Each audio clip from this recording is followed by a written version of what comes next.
उद्घाटित है नवनिर्मित बेलपाहाड़ थाना। झारसुगुड़ा जिला बेलपाहाड़ थानार नूतन गृह उद्घाटित होईछि।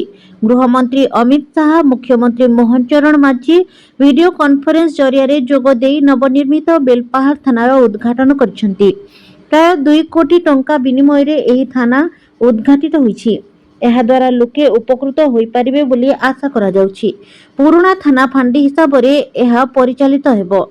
बेलपाहाड़वासी तथा साधारण लोकंक सुरक्षा दृष्टि यह बेस कार्यकारी होई परिबो बोली वरिष्ठ पुलिस अधिकारी जेम्स समद प्रकाश करिसेंति।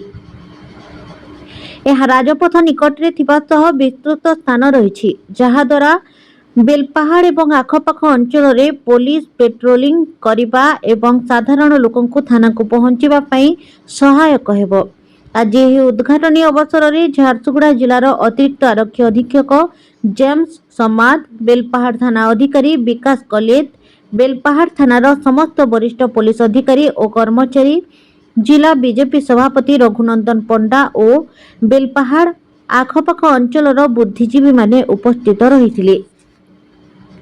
Bureau report, DD news Odisha.